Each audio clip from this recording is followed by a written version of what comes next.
Merci, c'est votre nouveau numéro de l'émission Décryptage. Merci, messieurs et dames, de nous suivre partout où vous êtes. Nous sommes très heureux de vous retrouver une autre fois pour vous servir comme nous en avons l'habitude. L'invité nous fait l'honneur de répondre une autre fois de plus parce que vous l'aimez bien. On ne change pas l'équipe qui gagne. Il est déjà avec nous pour continuer à vous servir comme nous le faisons toujours pour les comptes de ces magazines décryptage qui décryptent l'actualité et sur les plans national qui est dominé par ces face-à-face entre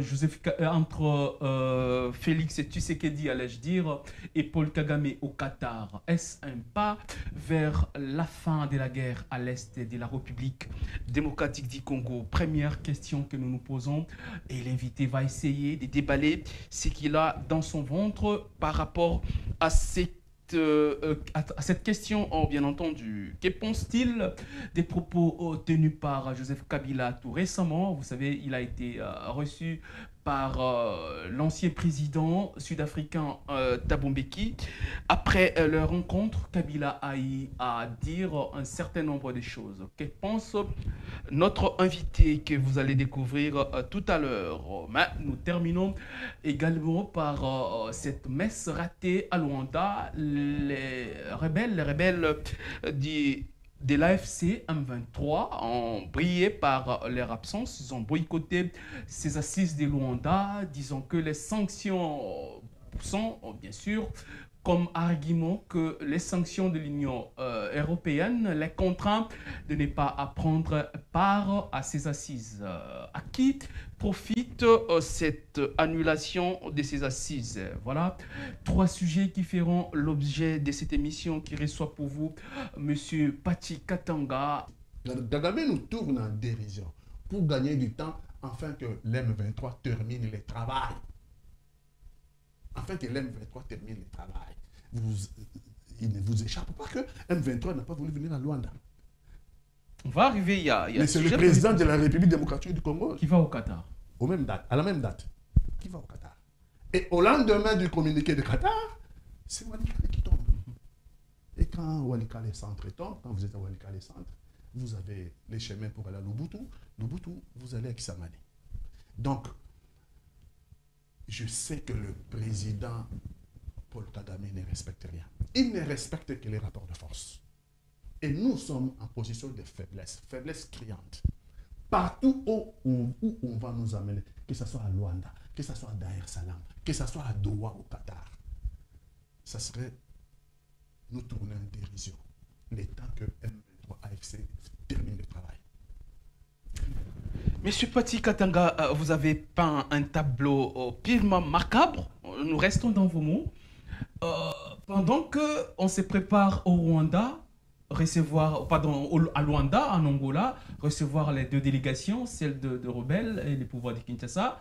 Nuitamment, très tôt le matin, on voit les hostilités de l'autre côté du Qatar. Et vous dites, selon vos mots, est-ce qu'on peut dire notre président a été piégé par Kagame? Bon. Notre président manque d'intelligence stratégique. Parce que être trompé, c'est qu'est-ce que si vous êtes trompé une fois, vous êtes trompé deux fois, vous êtes trompé trois fois, ça veut dire que vous aimez qu'on vous trompe. C'est pour ça que je n'utilise pas le verbe tromper. Parce que à plus d'une fois, on a vu le président de la République amener la République démocratique du Congo dans des voies sans issue. Et moi, je pouvais penser que l'expérience aidant, que notre président avait compris beaucoup de choses. Mais je constate qu'il convole l'autre président, il convole de tromperie en tromperie. C'est Galima, tu vas cautionner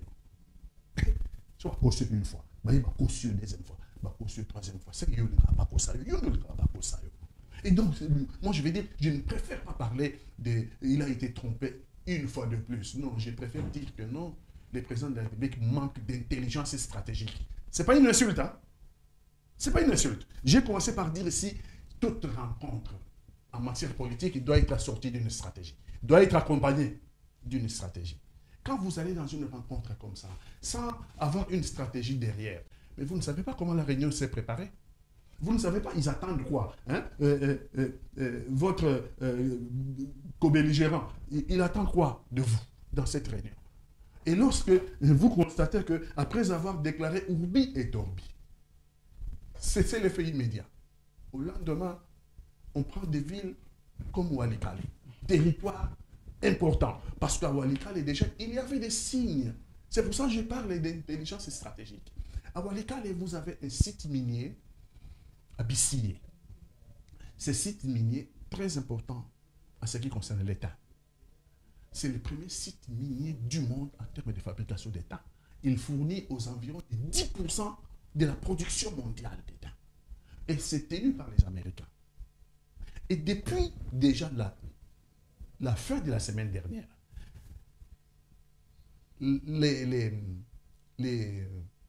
DG de cette société avaient déjà, depuis la semaine dernière, suspendu tous travaux dans ces sites, tous travaux dans ces usines.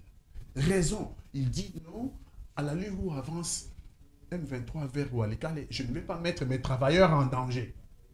Je ne vais pas mettre mes travailleurs en danger. Et de surcroît, ces travailleurs d'encadrement, donc les Américains, sont rentrés aux États-Unis. Ces travailleurs congolais, notamment ceux qui vont ceux qui vont creuser artisanalement, il les a mis au chômage technique jusqu'à ce que la situation s'éclaire. On avait déjà des signaux sur Walikale que M23 avançait vers Walikale. Mais le président de la République est allé à Doha, est allé au Qatar. Je ne sais pas s'il a posé le problème. Et à voir tel que les choses se sont passées. Il n'a pas posé le problème alors qu'il avait l'information qu'on avançait sur Walikale parce que les mines de Bissillé avaient déjà fermé depuis la semaine passée. Et au lendemain de la signature, Walikale tombe. Walikale est un centre stratégique. Parce que Walikale nous conduit à Luboutu dans le Maniema. Le même chemin de Luboutu nous conduit à Kisangani. Qu'est-ce qu'il y a derrière? Qu'est-ce qu'il y a derrière? Donc, je ne veux pas dire de tromperie qu'on a trompé une fois de plus le président de la République démocratique du Congo. Je vais plutôt épingler les manques d'intelligence stratégique du président de la République démocratique du Congo. Alors, M. Pati Katanga, on va continuer dans cet élan. Dans des grandes tribunes du monde, Monsieur le Président de la République démocratique du Congo, Monsieur Félix Tshisekedi Tshilombo, ne cesse d'acclamer sur l'intervention de l'armée rwandaise, l'implication du Rwanda sur ce qui se passe à l'Est. Kagame ne se mettait qu'à nier. Il n'a jamais accepté, il ne l'a jamais avoué. Mais aujourd'hui, on les voit ensemble. Kagame, qui dit qu'il n'a rien à voir de ce qui se passe au Congo, mais accepte quand même de discuter avec le président congolais. En même temps, ils vont signer un accord de cessez-le-feu. En même temps, je ne suis rien de cette guerre, je ne connais rien, mes éléments ne sont pas au Congo, ne font pas la guerre. En même temps, il vient accepter, signer un accord. Est-ce que c'est une façon pour Kagame de venir s'accuser que ce qui se passe au Congo, j'en suis pour quelque chose? Non, surtout pour nous, Congolais, c'est une contrariété pour nous, les Congolais. Comment quelqu'un qui continue à crier dans le monde entier qu'il n'a rien à voir dans la situation. Tout à fait, c'est pas... Que le problème de sécurité au Congo, c'est un problème congolo-congolais. Tout à fait. Mais comment se fait qu'il se retrouve devant nous voilà. pour signer avec nous un cessez-le-feu? Cessez-le-feu, ça veut dire... Ce qui a allumé le feu, c'est celui qui peut cesser le feu. Tout à fait. Donc, s'il n'a pas allumé le feu, dites-nous, comment va-t-il cesser ce feu-là? Puisque ce n'est pas lui qui l'a allumé. Il est en train de nous tourner, nous, le Congo. Il est en train de nous tourner en dérision. C'est nous qui devrions plutôt nous poser la question si on avait l'intelligence stratégique. Il n'a pas allumé le feu. Il crie Urbi et Orbi dans le monde entier. Le problème du Congo, le feu qu'il y a au Congo, c'est un problème congolo-congolais. Donc ce n'est pas à lui de cesser le feu parce que ce n'est pas lui qui a allumé le feu. Comment vient-il signer les cessez-le-feu immédiats avec le Congo? C'est à nous, Congolais, de poser la question. Lui, il nous tourne en dérision. Il nous tourne en bourrique. Kagame tourne le Congo, tourne le président de la République démocratique du Congo en bourrique. En bourrique. Bon, maintenant, il signe même. Nous, dans la recherche de la paix, parce que nous sommes en position de faiblesse, le communiqué dit qu'ils ont signé le cessez-le-feu immédiat. Et au lendemain, le cessez-le-feu, c'est Walikale qui tombe. C'est nous. C'est nous qui nous... Enfin, je vais parler de piège. Est-ce que nous sommes dans le piège ou bien nous aimons qu'on nous piège? Il faut choisir. Est-ce que nous sommes tombés dans le piège ou nous aimons qu'on nous piège? Il y a des poissons qui passent à côté de... Hein? Il y a des animaux qui à côté.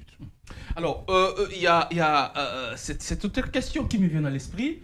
Lorsqu'on peut essayer de rapprocher les deux, les débuts de ce qui s'est passé à la fois, qui aurait dû se passer en Angola, et ce qui s'est passé de l'autre côté du Qatar.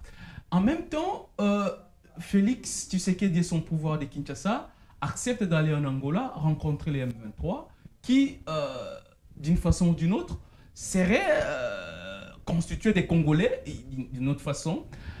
En même temps, de l'autre côté, on va négocier avec Kagame. Est-ce que c'est une façon de charger Kagame qui aurait dû avoir raison au cas où Kinshasa se serait rencontré avec M23, Kagame se serait tapé la poitrine, voilà, il m'accusait, mais voilà, c'est entre eux qui sont en train de se parler. Est-ce qu'on peut dire qu'aujourd'hui, Kinshasa a aussi travaillé pour que Kagame soit mis à nu et être exposé devant toute la communauté internationale, si vous voulez qu'on les cite, pour qu'on sache que voilà ce qui se passe au Congo, c'est Kagame qui est responsable. Quelque part, on félicite le gouvernement congolais pour ça. Non, on ne peut pas féliciter le gouvernement congolais. Vous avez la parole. Kagame est stratège. Kagame n'y va pas comme ça par intuition. Kagame pose le pied avec une stratégie derrière. Parce qu'il faut revenir au 15 décembre. Le 15 décembre 2024. C'était la rencontre de président de la République démocratique du Congo et le président du Rwanda chez Lorenzo pour signer l'accord de paix à Luanda. Et à la veille, le Rwanda dit que nous ne viendrons pas parce que pour nous, la condition de la signature de l'accord de paix avec le Congo passe d'abord, il faut d'abord qu'il y ait une négociation. Il faut d'abord qu'il y ait une négociation entre le gouvernement de Kinshasa et les M23. C'est ça l'argument au 15 décembre 2024. Il faut toujours avoir à l'esprit le rétroviseur. Qu'est-ce qui s'est passé pour comprendre ce qui se passe aujourd'hui? Le 15 décembre, Kagame n'est pas venu. Nous avons envoyé. Le président de la République démocratique du Congo est allé en Angola. Et Kagame a refusé de venir. Et Kagame a refusé de venir. Pourquoi? Il dit non, je ne viendrai pas. On ne signera pas l'accord de paix sans que le gouvernement de Kinshasa ait d'abord négocié avec les M23. Le gouvernement de la République démocratique du Congo réagit et dit non, ça c'est le président de la République. Je ne négocierai jamais avec les pantins. Vous connaissez le mot, ça. Les pantins, les terroristes, je passe tous les mots. Parce qu'aujourd'hui, ce n'est plus les pantins. Aujourd'hui, ce n'est plus les terroristes. Aujourd'hui, les marionnettes, tout ce qui peut fini. Aujourd'hui, ce sont des partenaires aux négociations. Et la situation reste depuis le 15 décembre. La situation bouge sur le terrain en faveur du M23 AFC. Ils arrivent à prendre la ville. De comment? De comment? De Bukavu. Bukavu. Ils sont à Kamanyola. Ils sont en train de faire les chemins vers Uvira. Et donc, les M23, depuis le 15 décembre jusqu'à aujourd'hui, a progressé, a pris une position de force par rapport au Congo. Et le Congo va maintenant accepter. Le Congo va maintenant se renier. Je préfère. La ligne rouge tracée par le Congo. La ligne rouge tracée par le président de la République. Le Congo va renier sa propre ligne rouge. Pour dire non, cette fois-ci. Dans l'entretemps, Kagame et les autres présidents de la région ont fait pression sur Lorenzo pour qu'il y ait négociation entre le gouvernement de Kinshasa et les M23. Les gouvernements de Kinshasa. Et Lorenzo met le président de la République démocratique du Congo devant le fait accompli. Pour qu'on avance, vous devez négocier avec les M23. Et le président de la République démocratique du Congo accepte. Et Lorenzo fixe la date du 18 mars. Pour la négociation entre le gouvernement, les débuts des négociations entre le gouvernement de Kinshasa et M23 AFC. Les négociations ont commencé parce que le Congo a envoyé sa délégation. Tout à fait, ils étaient là, les émissaires du chef de l'État étaient là. Voilà. Qui sont là, les négociations. Nous avons marché sur notre propre ligne rouge et nous avons exécuté l'agenda de Kagame. Avant qu'il y ait tout accord de cessez-le-feu. Ça, c'est au 15 décembre. il faut que le gouvernement de Kinshasa négocie avec M23 et AFC. C'est ce qui s'est fait aujourd'hui, les 18 M23 et AFC. Deuxième phase. Oh, j'ai rencontré Kagame au paradis. Le même 18, on va narguer le Congo. M23 ne vient pas à Luanda. On déplace le président de la République démocratique du Congo, pas au paradis, mais à Doha. Au Qatar. En marchant sur sa propre ligne rouge. Donc, c'est lui des deux pays qui aujourd'hui n'a pas une stratégie de négociation. C'est le Congo, c'est pas le Rwanda. C'est le Congo. Et qui des deux pays est affaibli aujourd'hui? C'est le Congo qui est en position de faiblesse. Et j'ai toujours dit, quand on est en position de faiblesse, l'histoire est têtue. Et revisiter l'histoire.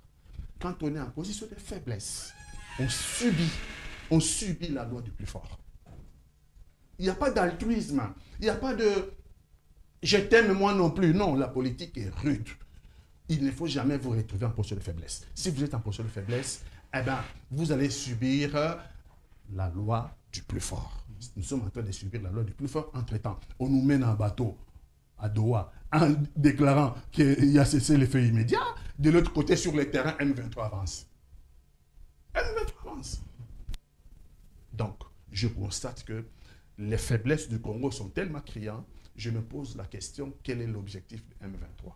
Et dans l'entretemps, quand ils sont à Doha, quand ils font cette déclaration-là, M23 déclare que ça ne nous concerne pas.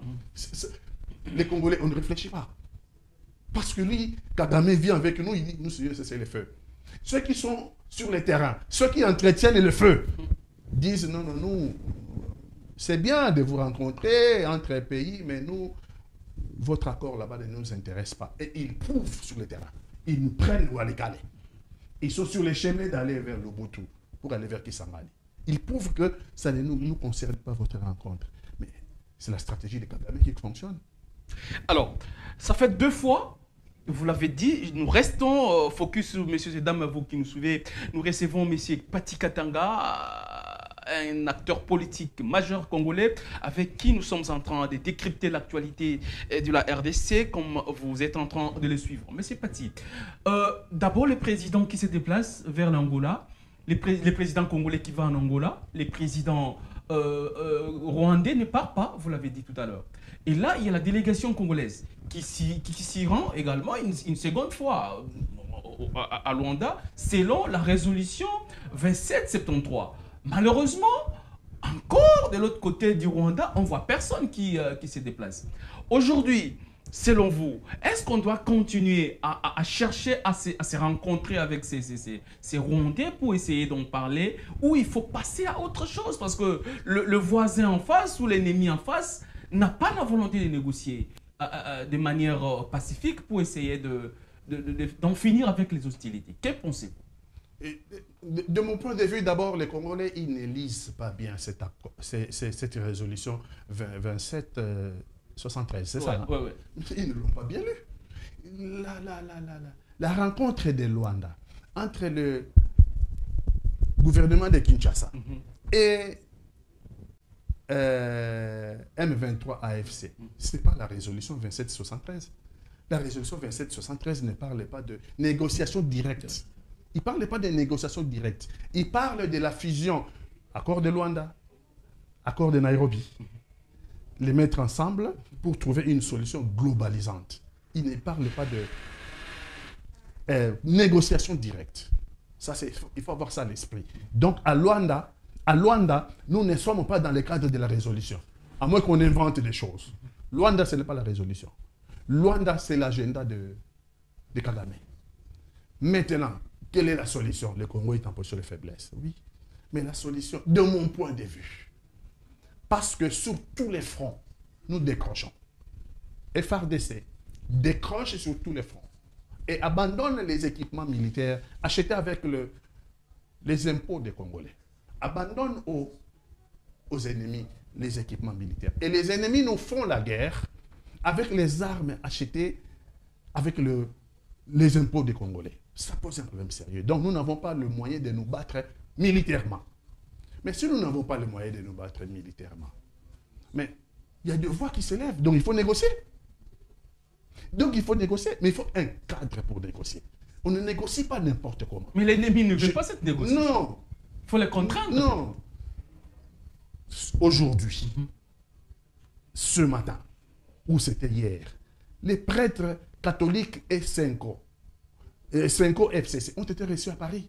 Ils ont fait le monde entier. Ils ont proposé un cadre. On peut ne pas être d'accord, mais ce sont des Congolais qui ont proposé un cadre. S'il n'y en a pas un autre, essayons ce cadre-là. Essayons ce cadre de négociation nous proposé par FCC Senko. Qui a pardon, Senko et SCC, parce que ils sont allés partout. Ils ont vu Kagame, ils ont vu M23 AFC, ils ont vu les acteurs majeurs de la politique congolaise, ils ont vu, hier ils étaient chez Macron, je pense qu'ils sont en train d'aller à Washington chez le président Trump. Et tout. Et partout où ils sont allés, même chez Kagame, ils sont accueillis favorablement. Essayons peut-être. Moi, j'ai souscrit aux Congolais, au moins qu'ils proposent quelque chose. Moi, je ne suis pas jusqu'au boutiste. Parce que, plutôt que d'aller à Goa, plutôt que d'aller à Luanda, en Katimini, associons les Congolais qu'il faut, associons la communauté internationale et faisons un dialogue franc. Un dialogue franc entre Congolais. Quand c'est fini, le dialogue franc entre Congolais, conférence internationale des Grands Lacs. Parce qu'il y a des problèmes au niveau du Grand Lac. Nous terminons les problèmes congolais. Quand je dis négociation entre Congolais, ça veut dire entre tous les Congolais. L'opposition armée comme l'opposition politique que nous sommes. Et aussi la majorité au pouvoir et aussi la société civile. Et aussi associer d'autres acteurs importants. Dialogue entre Congolais, dialogue franc.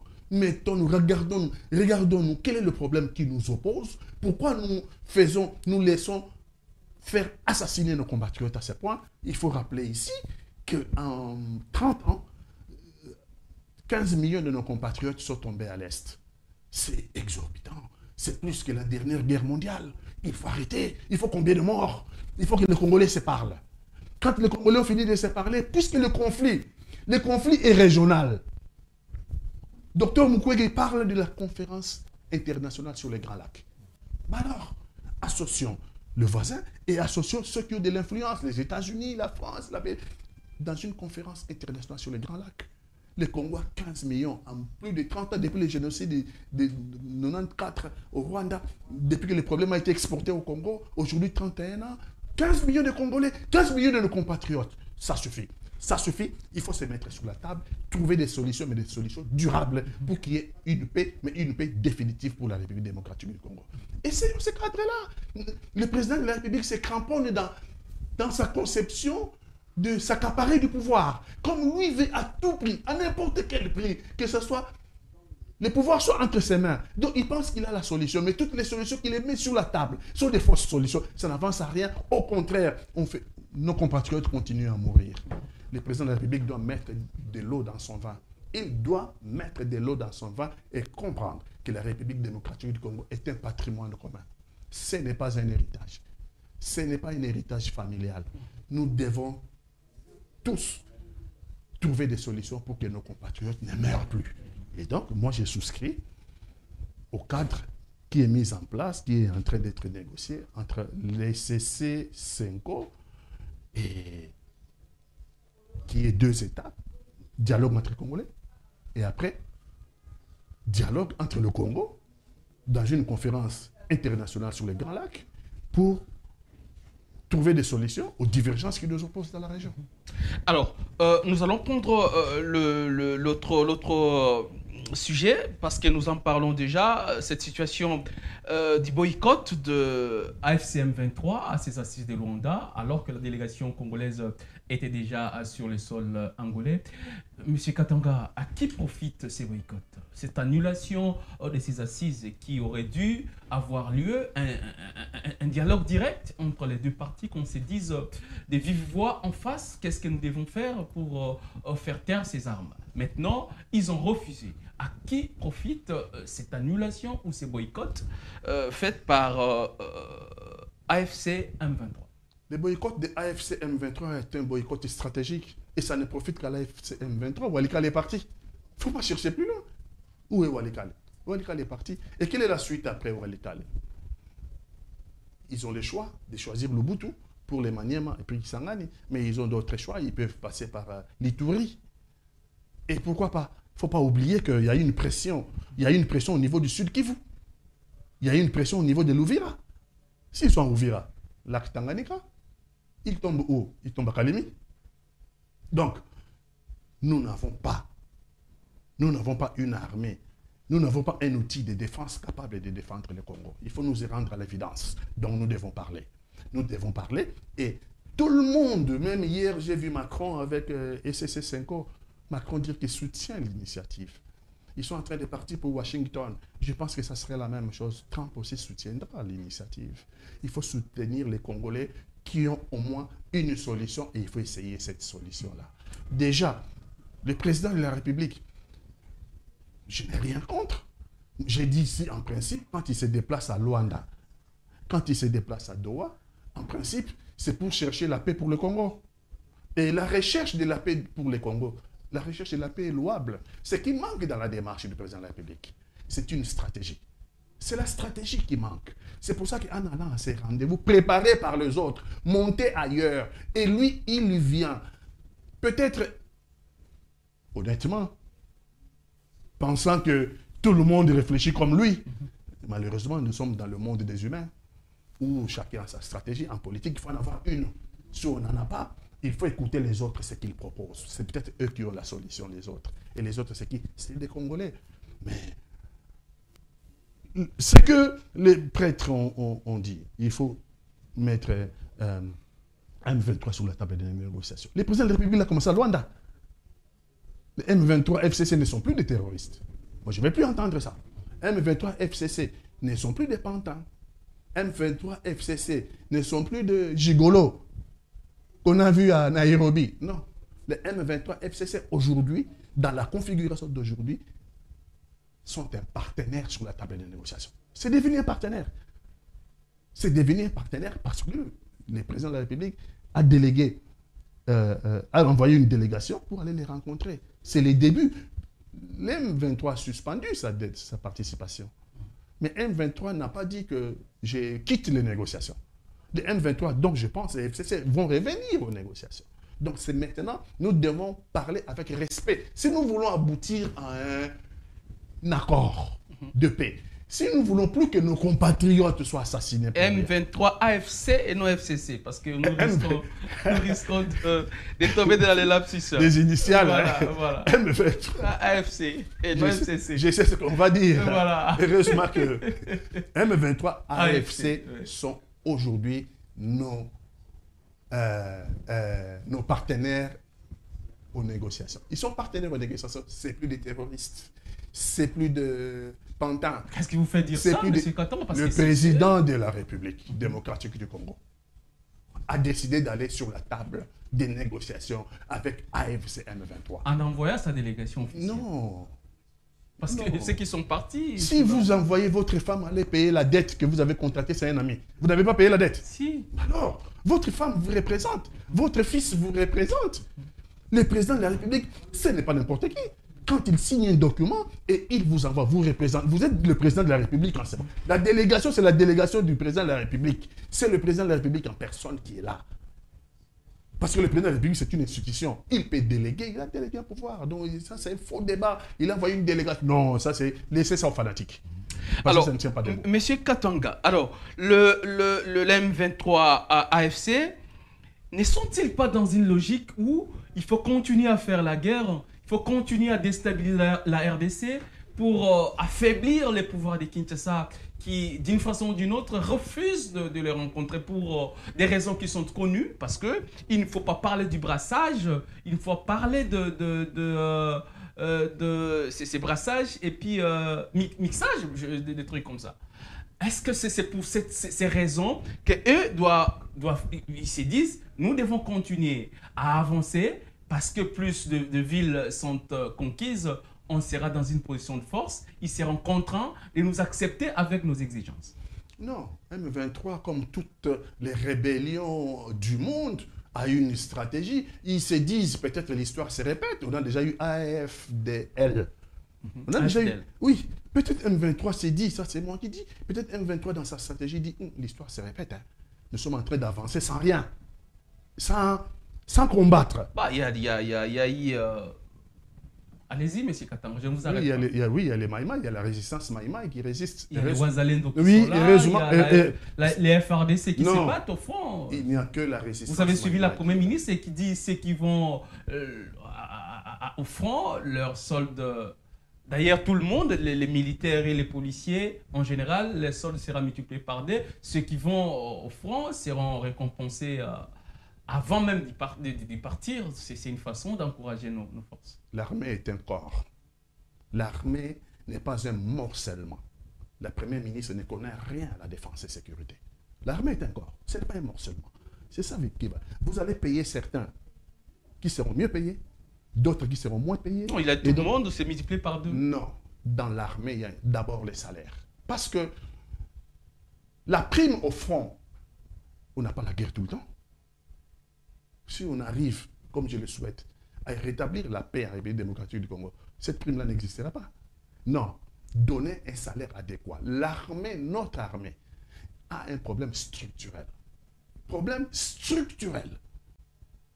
La première ministre nous présente une solution conjoncturelle. À un problème structurel, solution structurelle. À un problème structurel, on n'apporte pas solution conjoncturelle. Madame la Première ministre, avec tous les respects que je dois au Premier ministre de la République démocratique du Congo, elle ne maîtrise rien en matière de défense et sécurité.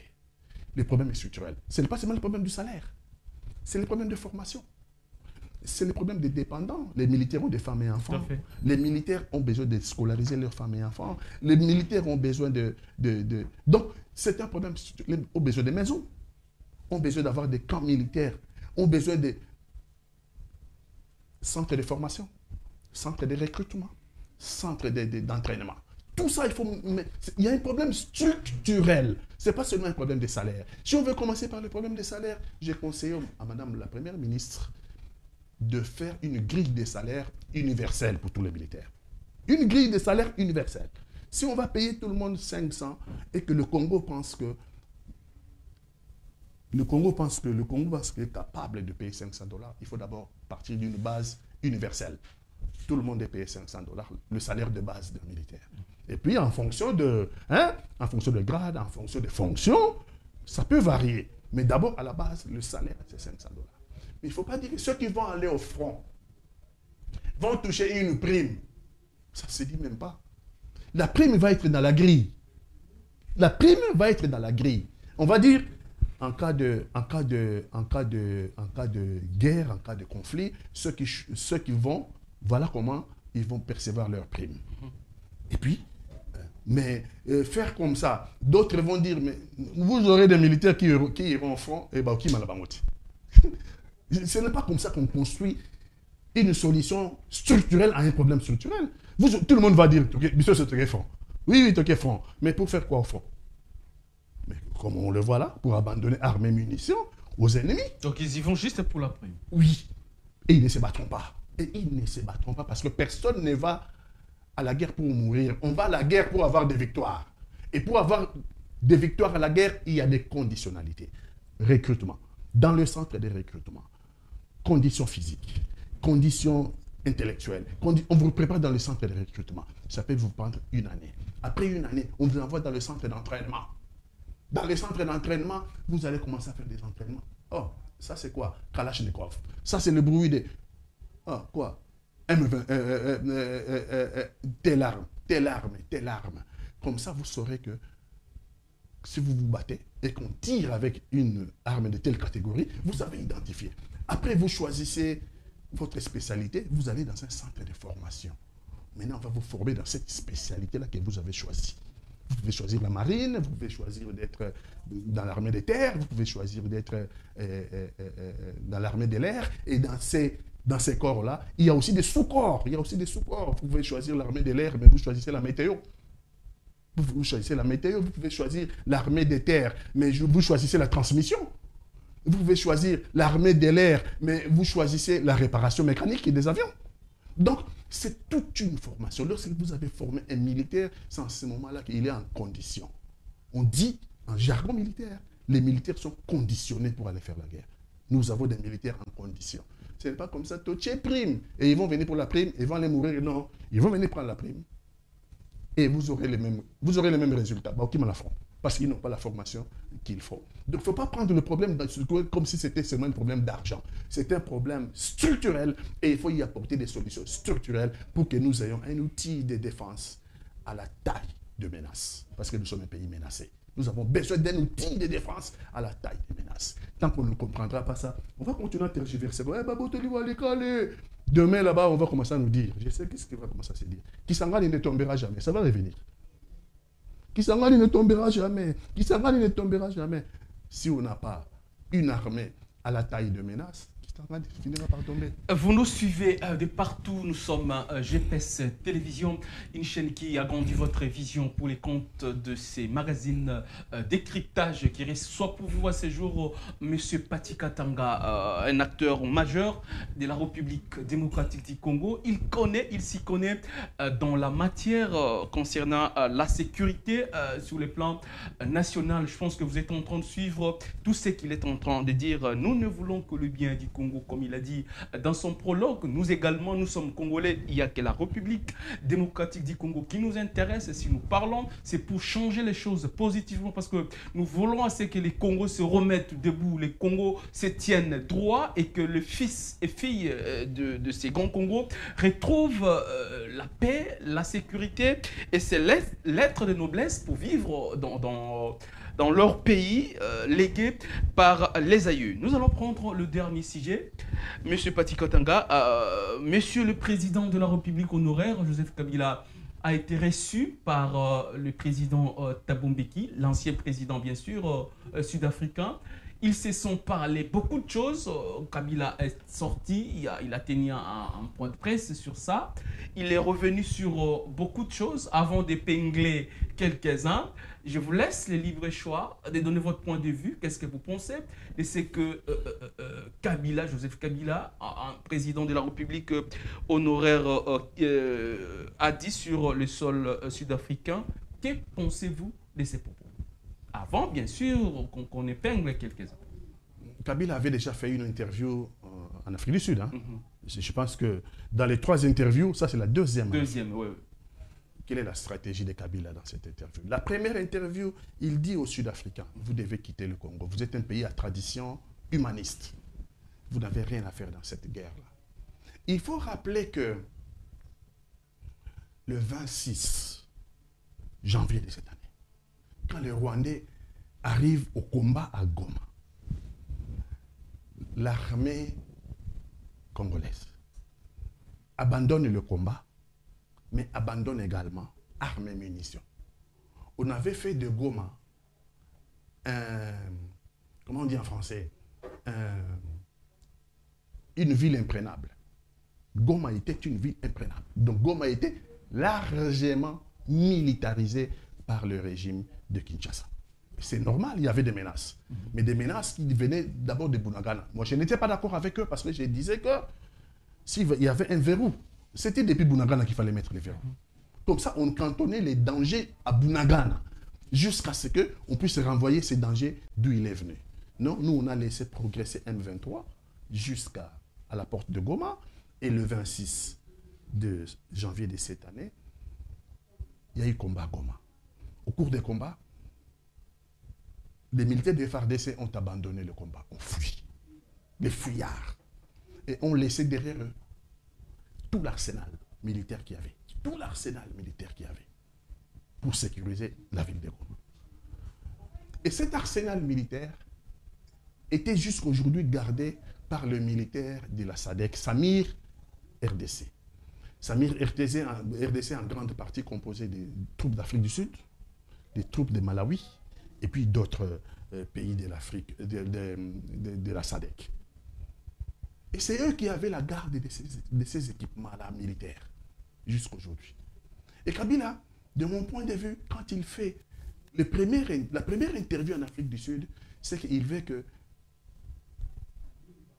l'Afrique du Sud parte. Avec l'Afrique du Sud, Samir RDC. L'Afrique du Sud était stationnée à Mubambiro, à côté de Goma. Une partie de Sami RDC était cantonnée à Saké. Une autre partie était cantonnée à Massis. C'est là où il y avait ces armes-là.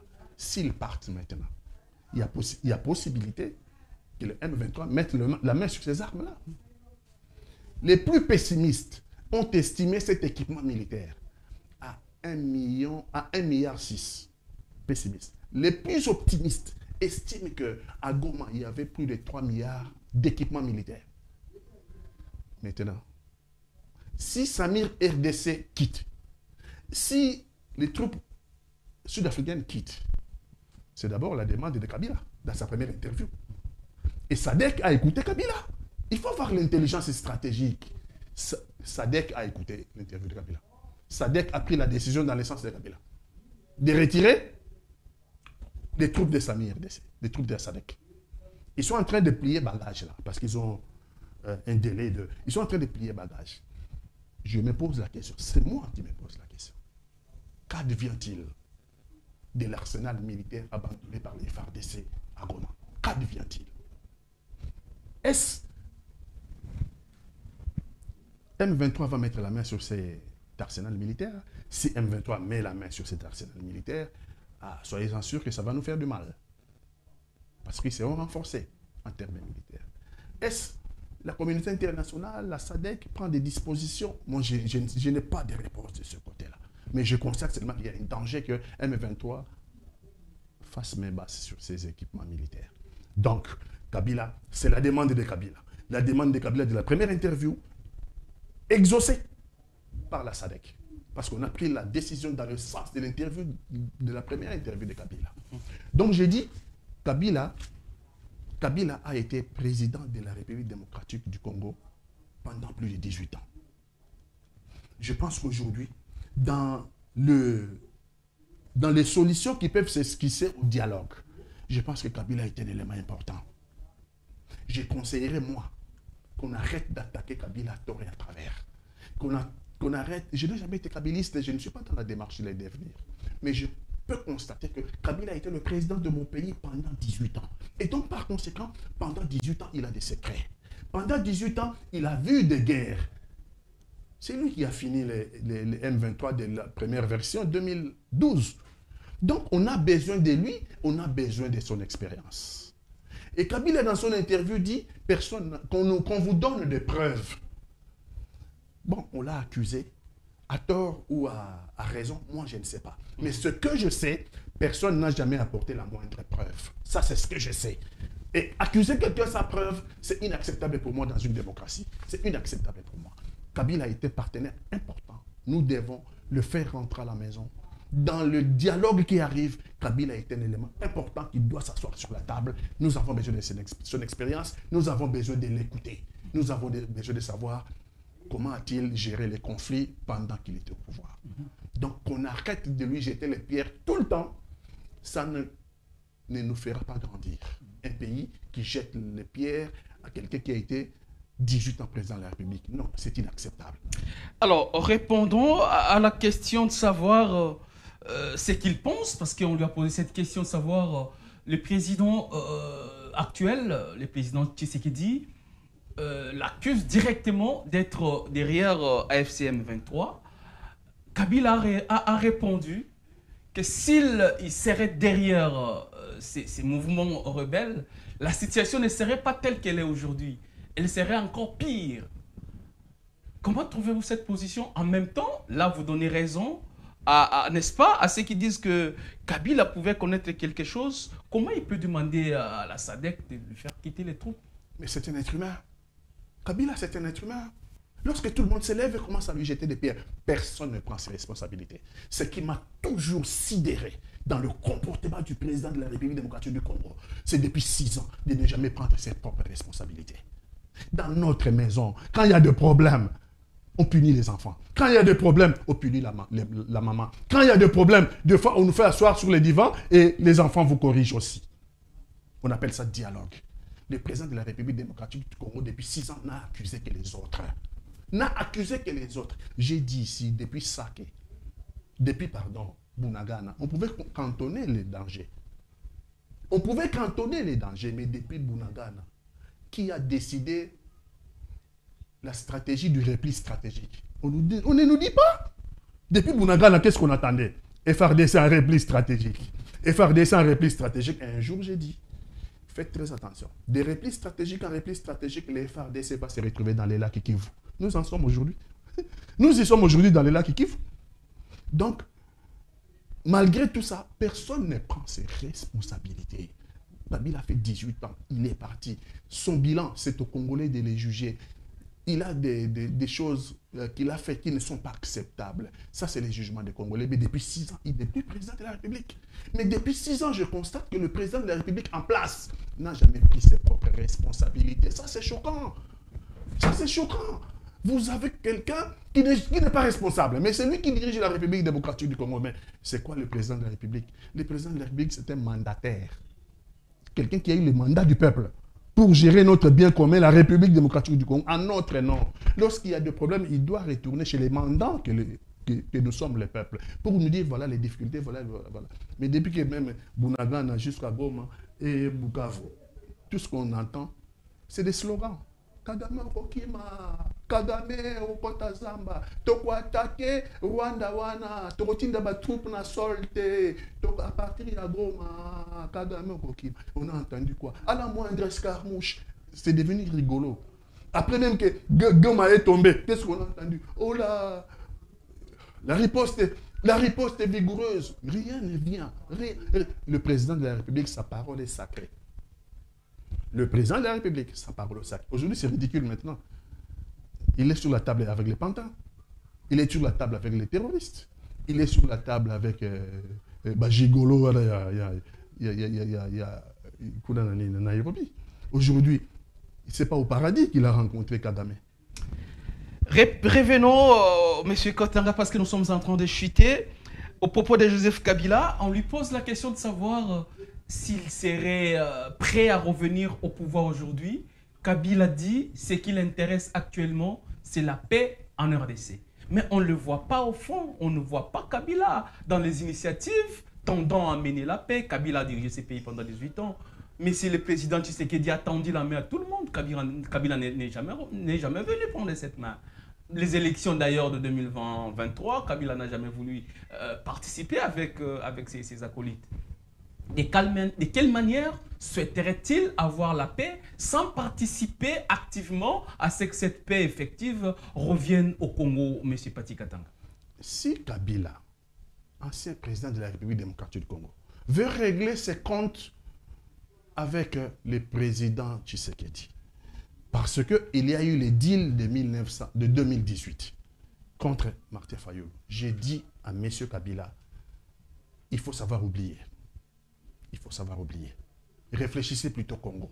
Ces deals-là, ne vous engagez que vous deux ou peut-être les témoins qui étaient là. N'engagez pas le peuple congolais. Aujourd'hui, ceux qui meurent de cette histoire de la guerre imposée au Congo, ce sont des Congolais.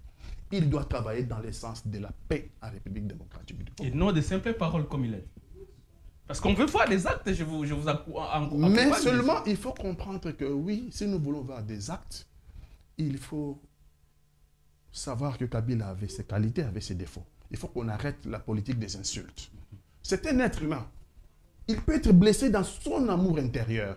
C'est quelqu'un, j'ai dit ici, qui a ses qualités et ses défauts. Dans ses qualités, il a aussi beaucoup travaillé pour le Congo.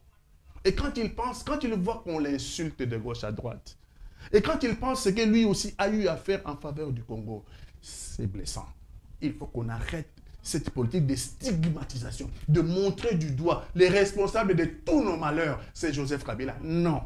Aujourd'hui, Félix-Antoine Tshisekedi, ça fait 6 ans qu'il est au pouvoir. C'est lui, aujourd'hui, qui doit nous rendre compte de la situation. Attendez, quand vous avez les embouteillages ici, c'est Kabila. Les embouteillages, ce n'est pas terminé. Hein? On dit parce qu'il n'a pas construit des routes. Ah là là là là. Les routes de... Il a détruit la ville les routes pendant de 18 ans. Les routes de Félix-Antoine Tshisekedi sont où? Les sauts de mouton.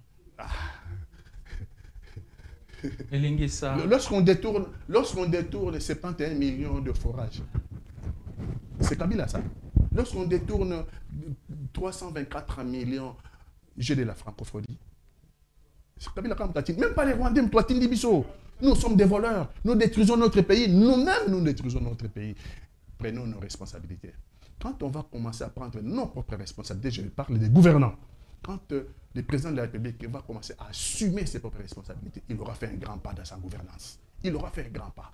Parce que assumer ses propres responsabilités, c'est comprendre les erreurs, c'est comprendre les qualités, mes qualités et mes défauts. Mais si c'est toujours les autres, je pense qu'il n'y aura rien de bon. Kabila, nous attendons qu'il s'intègre dans la recherche de la paix en République démocratique du Congo. S'il m'entend, il sait que je ne suis pas pour le pouvoir, je suis dans l'opposition, mais je suis congolais. Ce qui nous importe, c'est la paix en République démocratique du Congo. Il doit s'inscrire dans la dynamique de la recherche de la paix en République démocratique du Congo. Monsieur Paty, avant l'avant-dernière question, parce que nous sommes vraiment à la fin, Kabila dit, pour mettre fin à ce qui se passe actuellement, il faut recourir aux solutions qu'il a y appliquées, je pense, en 2013, comme il a à le dire. Est-ce qu'aujourd'hui, on peut dire, on peut cesser d'aller chercher ailleurs, se concentrer, aller chercher Kabila, parler avec lui, parce que nous sommes Congolais, la situation de l'arbre est pas l'arbre à pas l'arbre, pardon, on va chercher Kabila, on va essayer un peu de parler avec lui pour qu'il dise, parce que là, il n'a pas dit exactement ce qu'il a fait en 2013. Tout le monde a ses solutions. Kabila dit les solutions que j'ai appliquées. Moïse Katumbi, pendant la campagne, avait dit en 6 mois, je termine la guerre. Je suis capable d'acheter des avions F-25, F-35, des Américains, pas des Sukhoi, des avions. Et Martin Fayulu a la solution de sortie des crises. Et donc, tout le monde a ses solutions. Voilà pourquoi le dialogue entre Congolais est nécessaire. Au cours du dialogue entre Congolais, nous regardons dans les yeux, qu'on va regarder où sont nos fautes, où sont nos bêtises, pourquoi sommes-nous arrivés là, comment on peut réparer pour que le Congo dans le futur. Voilà, on a besoin de Kabila et les autres. Kabila a ses solutions, mais aussi d'autres Congolais ont aussi des solutions. Il faut les mettre tous autour d'une table dans un dialogue entre Congolais. Après ce dialogue-là, convoquer une conférence internationale sur la région du Grand Lac, afin que la solution soit globale pour la région du Grand Lac, pour que le Congo, par son insécurité, n'insécurise pas non plus les voisins. Donc il faut qu'on termine par une conférence internationale, comme le docteur Mukwege l'a demandé. Mais la solution, elle n'est pas seule la solution de Kabila. La solution de Kabila est la bienvenue au dialogue, mais aussi il y a la solution Mukwege, il y a la solution Katumbi, il y a la solution Martin Fayulu, il y a la solution Paty Katanga. Ok? C'est du choc des idées. J'ai eu la lumière. Alors, on va prendre la toute dernière question, Monsieur Paty. Kabila dit, les problèmes en RDC, c'est le président Félix. La solution également en RDC, c'est le président Félix. Vous, étant que politicien, que décryptez-vous à cette petite citation? Comment l'analysez-vous? Non, Félix Antoine Tshisekedi est le problème, mais il ne peut en même moment être problème et être la solution. Mais c'est ce que Kabila dit, il est problème et solution. Oui, mais ça n'engage que lui, c'est contradictoire. Je confirme, le problème aujourd'hui de la République démocratique du Congo s'appelle bien Félix Antoine Tshilombo Tshisekedi. Mais il ne peut au même moment être le problème et au même moment être la solution. La solution, elle est dans le cadre de ce forum-là, pour lesquels SCC 5 sont en train de se battre, pour que le forum se tienne entre Congolais, opposition armée, Nanga, AFC M23, les Congolais, l'opposition politique, les Congolais que nous sommes, la majorité au pouvoir, les Congolais, la société civile congolaise, les autres personnalités du Congo, ensemble pour que nous discutions ensemble. C'est la solution va sortir du forum. La solution, ce n'est pas Félix Antoine Tshisekedi. S'il avait la solution, il l'aurait mis en place depuis longtemps. On remarque que Félix Antoine Tshisekedi n'a pas de solution. Félix Antoine Tshisekedi est le problème.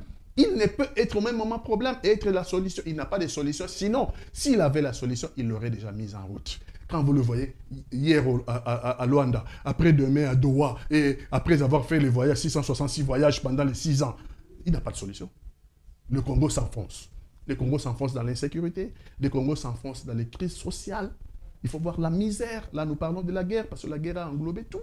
Mais les Congolais tirent les diables par la queue. Les Congolais ont faim. Les Congolais ne savent pas scolariser leurs enfants. Les Congolais, qui sont en grande majorité des locataires, ne savent pas payer les loyers qui sont fixés en dollars, une monnaie étrangère. Et voilà les problèmes sociaux, les problèmes des Koulouna, les problèmes. Les Congolais ont des problèmes récurrents sur lesquels il faut se pencher pour trouver des solutions. Sinon, notre pays risquerait de s'effondrer définitivement. Et donc, Félix-Antoine Tshisekedi n'a pas de solution. Là, je conteste Kabila. Il est le problème, il n'est pas la solution. Voilà, selon M. Katanga, le président Félix n'a pas encore la solution pour tout ce qui se passe en RDC. Vous allez regarder cette caméra qui est devant vous. Vous allez vous adresser au peuple congolais comme d'habitude. C'est notre dernière partie. Nous laissons l'invité s'adresser à la population congolaise, toutes tendances confondues, toutes les couches possibles, ceux qui vous ont suivi, même ceux qui nous ont pris en cours de diffusion. Qu'est-ce que vous pouvez leur dire en vous résumant sur les 3 sujets qu'on vient de développer à ce jour? Parce que nous sommes pratiquement arrivés à la fin de cette émission. Mes compatriotes, surtout ceux de l'Est qui vont nous suivre, ils veulent savoir si nous avons compris leur souffrance. Ils veulent savoir si nous compatissons à leur souffrance. Ils veulent savoir si nous avons des solutions, nous, classe politique, à la souffrance qui est la leur. Et je les rassure ici. Je les rassure ici, on n'a pas une baguette magique. Si on avait des baguettes magiques, on l'aurait utilisée immédiatement pour qu'il y ait la paix à l'est de nos compatriotes. 15 millions de nos compatriotes décimés à l'est en 30 ans. C'est inacceptable. C'est plus que Auschwitz. C'est plus que la Seconde Guerre mondiale. Il faut que cela cesse. Et aujourd'hui, la fin de ces tueries, la fin de la guerre, la solution qui est sur la table aujourd'hui, j'ai dit, essayons. SCC5. Essayons la solution SCC5. C'est celle qui est crédible. C'est celle qui est accueillie par le monde entier, par la classe politique congolaise, au moins, du moins, ceux de l'opposition, et ceux de l'opposition armée. C'est celle qui est accueillie par la communauté internationale. Vous avez vu qu'ils sont partout. Ils ont été à Nairobi, voir Ruto. Ils ont été même au Rwanda, voir Kagame. Ils ont été à Paris, voir Macron. Ils vont aller à Washington et ailleurs dans la quête de chercher à mettre en place un forum dans lequel les Congolais vont se parler, se regarder dans les yeux pour trouver définitivement la solution à la paix du Congo. Et pour cela, j'en appelle au président de la République et je lui demande de s'insérer dans cette solution, de s'insérer dans ce forum qui recherche à mettre en place SCC5. Monsieur le Président, vous êtes déplacé à Doha pour voir le président Kagame. Vous avez envoyé une délégation en Angola pour aller rencontrer la délégation FCC, la délégation AFC M23. Monsieur le Président, non, je ne suis pas contre le principe. Dans votre esprit, je sais que c'est la recherche de la paix. Et la recherche de la paix est primordiale pour les Congolais. Toutes ces démarches sont dans le cadre de la recherche de la paix. La paix va se faire d'abord interne, entre tous les Congolais. Après le forum au Congo, on pourra convoquer par la communauté internationale une conférence internationale sur la paix dans la région du Grand Lac. Monsieur le Président, vous avez rencontré Kagame. Et lorsque Senko et SCC va rencontrer Kagame, pourquoi des insultes? Vous venez de rencontrer Kagame. Je viens de vous dire, alors je suis dans l'opposition, que si c'est pour la recherche de la paix au Congo, la démarche est louable. Si c'est dans l'optique de la recherche de la paix au Congo, la démarche est louable. Mais pourquoi vous insultez les prélats et les pasteurs lorsqu'ils vont chez Kagame? Vous voyez que c'est une chose et son contraire au même moment. Vous avez envoyé une délégation en Angola pour rencontrer AFC M23. Mais pourquoi lorsque la délégation SCC5 vont voir Nanga et M23, c'est des insultes? On doit sortir des insultes, Monsieur le Président de la République. On doit sortir des insultes pour regarder vers où la solution se trouve, même pour Kabila. Et je vais en terminer là. C'est un élément important du dialogue, Kabila. Il a été président de la République pendant 18 ans. Vous savez les soupçons. Vous avez dit vous-même au début de votre mandat que vous avez découvert des choses à la place où vous êtes. Vous avez trouvé des choses dont certaines ne relevaient que des spéculations. Aujourd'hui, vous avez rencontré Kagame sans que personne ne soit là comme témoin. Vous avez envoyé une délégation. Est-ce que vous avez signé des contrats secrets? Est-ce que vous avez signé des contrats secrets? Si quelqu'un se met aujourd'hui à vous soupçonner qu'à Doha, c'était pour signer des contrats secrets, vous ne voyez pas que si ce n'est pas vrai, ça va vous choquer. Nous, on sait que vous avez été à Doha dans la recherche de la paix. Kabila aussi, avec ses défauts et ses qualités, en son temps, en tant que président de la République, il a recherché la paix. Mettons-nous ensemble dans un forum où les Congolais vont se regarder les yeux dans les yeux, où ils vont dialoguer et, après s'être mis d'accord, laver les mains, mis la paix comme objectif principal de tous les Congolais, nous pourrions à ce moment-là faire des démarches pour qu'il y ait la convocation d'une rencontre dans la région du Grand Lac, dans une conférence internationale du Grand Lac pour trouver des solutions à nos problèmes. Nos compatriotes ont assez souffert, Monsieur le Président. Ça suffit. Aujourd'hui, vous êtes allé voir Kagame. Vous avez envoyé une délégation à Luanda pour rencontrer AFC M23. Monsieur le Président de la République, je vais en terminer là. Si vous avez pris cette initiative avant, on aurait épargné des vies. Monsieur le Président, les Congolais seraient sauvés si vous avez pris cette initiative avant que Goma ne tombe. Si vous avez pris cette initiative quand le problème était à Bunagana, on aurait pu sauver beaucoup de Congolais. Beaucoup de Congolais. Maintenant, vous prenez des initiatives après des dégâts, après la mort de beaucoup de Congolais qui ont payé le prix fort. Et je pense qu'il est temps d'arrêter maintenant toute cette tergiversation et se tourner vers la recherche réelle de la paix. Je vous remercie. Merci beaucoup, M. Pati Katanga, d'avoir accepté notre invitation. Nous pensons revenir encore vers vous. Je pense que la semaine prochaine, vous êtes toujours disponible. Merci beaucoup, en dépit de vos occupations, vos préoccupations, mais vous êtes toujours là. Chaque fois que je vous appelle, vous me prenez au téléphone, vous me dites, mon jeune frère, je viendrai, et vous venez à temps même. Nous vous disons merci beaucoup pour l'intérêt national. Ce sont devant nos caméras que nous vous le disons. En tout cas, merci beaucoup pour cette hospitalité et cette gentillesse que vous nous faites chaque fois que nous vous invitons. C'est moi qui vous remercie de tout cœur. Merci. Alors, c'est fini. Aujourd'hui, c'est la fin de cette émission qui a été réalisée. Derrière les caméras, je vois Christian Moukaz, l'intendant général. Il est géant, un grand homme, oui, mais il n'était pas seul. Il était accompagné d'une brave dame, elle c'est Yasmine Beya, sans hydroquinone, oui, elle est sans hydroquinone, fière d'être noire. Une équipe de noirs, derrière, que dis-je, des côtés de la machine, à la régie finale, c'était Kairos Gédéon, il est noir, mais très très très beau. Merci beaucoup de ta gentillesse. Merci également à l'assistance de Sariv Mukendi, le directeur de production de cette chaîne qui a été là pour nous assister, sans oublier bien sûr Akasia Katumbai, le directeur général. Merci beaucoup pour les coachings. On ne change pas l'équipe qui gagne. D'ici là, restez branchés au programme des GPS Télévision. Je suis Tom Smakongo, le cerveau penseur. Retrouvez-moi très prochainement dans un autre numéro de votre magazine Décryptage. Merci beaucoup.